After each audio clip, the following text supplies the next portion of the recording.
and been with the IDF during their operations in Gaza and Lebanon to try to fulfill the two aims of Israel's war, which are to return the kidnapped hostages, many of whom are still in captivity as we speak, and secondly, to destroy the leadership of Hamas and make Hamas effectively operationally incapable.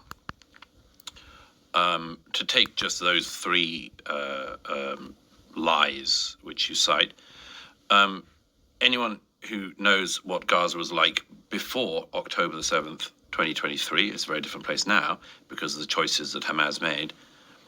Anyone who knows anything about Gaza could tell quite a lot of tells of why Gaza in no way resembled a concentration camp, which is a deliberate smear which people use because they know that if you use the accusation concentration camp against the Jewish state, you will particularly wound and upset Jews. That's why they do it. That's why they don't say, it's a shame that, it's a shame that more food trucks can't come in, as it was. There's no shortage of food trucks, but that they can't come in without having to be searched because they have to be searched because of missiles. But we understand, or something like that. Gaza's population almost doubled from the time that every Jew was torn from their homes by the IDF in Gaza in 2005, and the whole territory given over to the Palestinian peoples, who then voted in Hamas. In the time from 2005, when every Jew was made to leave Gaza, because everybody seems to agree that one of the natural things for the Palestinians is that they can't have a single Jew near them. That seems for some reason to be a completely acceptable opinion. From the time the withdrawal in 2005 to October the 7th, 2023, the population of Gaza almost doubled. Here's why holding your breath is the key to supercharging your health and increasing your lifespan. Okay, sounds crazy, right? But even the people who make the outrageous claims about Israel's military actions and military response to the 7th of October, they can't reconcile in their heads the lies they're saying. For instance, they will say that the population of Gaza is disproportionately young. That does happen to be true, but you'll notice that you have a choice between those two things, don't you? Either it's a concentration camp, or it's a place where the population doubles and people are able to have a lot of children. You will notice that there was no doubling of the population in Bergen-Belsen in the 1940s.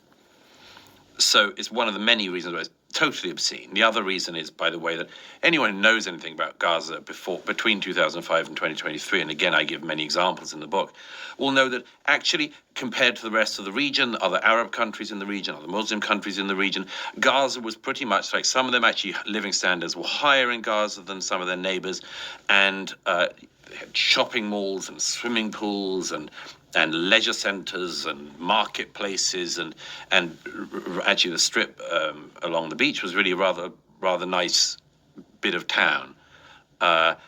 Billions of dollars were poured into Gaza in international aid from other people in the region, by British taxpayers, American taxpayers, EU taxpayers, and others. Billions of dollars were not poured in to Auschwitz in the 1940s. It's like, this is just obscene. You'll notice that people were not driving luxury cars around Treblinka in the 1940s. This is obscene. But as I say, people make that accusation because they want to wound the Jewish state. Concentration camp is a very good way to do that, by claiming that. The other two examples you give of disproportionately the death of children, certainly children will have been killed in fighting in Gaza, certainly. We cannot rely on the Hamas numbers which they give out, which are the only numbers that can be, which any of the Western media decide can actually be used. But the best analysts of the war from outside have said that in the whole history of warfare, it's highly unlikely there has been a war before where in such a dense area, which is completely booby-trapped, and much more by Hamas in the 18 years they ran Gaza, that in very very few, if not no occasions in the history of war has civilian casualty to terrorist death been so low that it is roughly one terrorist to one civilian dead. Now, if that means it's 15,000 Hamas terrorists killed, maybe that means there are 30,000 Palestinians killed. This is terrible, terrible. But this is a war that Hamas started, and they didn't have to start the war. And the accusation that Israel would be deliberately targeting children is another of the outrageous smears. The third one you gave, just remind me quickly, was... The second one was genocide. The third one was the genocide, again. Genocide was what Hamas attempted on the 7th of October, when 4,000 of their terrorists, along with Islamic Jihad, broke into Israel, went into innocent people's homes and burned them alive in their homes, and went through the Nova music party of young people simply dancing in the early hours of the morning and raped and murdered their way through that party. That was an attempted genocide. By the way, Hezbollah were meant to do the same thing from the north, and thank goodness that Hamas and Hezbollah weren't able to communicate. It's something I go into in the book. Weren't able to communicate to make sure that it was coordinated. If it had have been exactly the same thing would have come from the north. As it was, Hezbollah didn't have the advance notice and they just joined in with rocket fire from the 8th. But the genocide was what Hamas and their allies want to commit. Genocide is what their backers, the Iranian Revolutionary Government in Iran, say they want to carry out. If Israel had wanted to commit genocide in Gaza, I mean, first of all, they wouldn't. Secondly, they could have done if they'd have wanted to. If they just simply wanted to kill everyone in Gaza, the Israeli Air Force could have gone in on October the 8th and done that.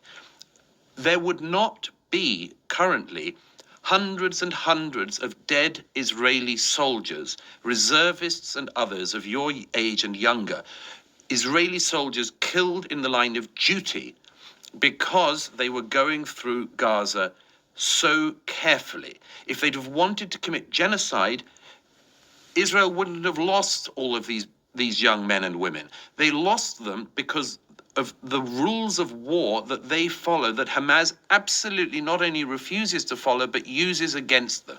But the interesting thing about all of these allegations is this. I say at one point in the book, there's a very, very interesting line that I borrow from a great Soviet writer, Vasily Grossman, which is, tell me what you accuse the Jews of, I'll tell you what you're guilty of. This held true, as Grossman says in the 1950s, held true for anti-Semites throughout history. And by the way, of course, I have to add the caveat, but it's true, not all criticism of Israel is anti-Semitic. But when you hold Israel to double standards and different standards than you would hold any other country to, then yes, that's anti-Semitism. But Grossman's line, tell me what you accuse the Jews of, I'll tell you what you're guilty of, absolutely characterizes all of these things. The Hamas supporters in Britain and elsewhere support a movement that wanted to commit genocide. So they accuse the Israelis of genocide. They support people who slaughtered children in their homes on the 7th of October without mercy, with glee, with delight. So they accuse Israel of wanting to kill children. They want a concentration camp for the Jews. They want the annihilation of the Jews. They love the idea of the annihilation of the Jews. So they accuse the Jews of setting up a concentration camp. This rule holds absolutely consistently. What are the other things they accuse of? Just look the other month, there are a bunch of weird left-wingers in Britain and elsewhere who started sending out this slurry of stories online claiming that the Israeli defense forces in Gaza had been raping women in the Shifa hospital, I think it was, which is a Hamas command headquarters. And they say, aha, the IDF are rapists. You have spent the last 18 months supporting rapists. You spent the last 18 months denying rapes or glorifying rapes or supporting the people who carry out rapes, who GoPro their abuse of women on October the 7th, who record it, who broadcast it, who are proud of it. You support those people for 18 months and then you accuse the Israelis of raping? Every single time this rule holds. And the people who have been making these totally false allegations against the Israelis since October the 7th, and where they didn't on the 7th, and many did, they started on the 8th of October. Every time they have told us about themselves, the people who have marched through London week after week, who don't give a darn about anything else other than Jews never winning, those people make lurid accusation after lurid accusation against the world's one Jewish state because they accuse it of things that they themselves like and want. You quote Vasily Grossman throughout the book, obviously an incredible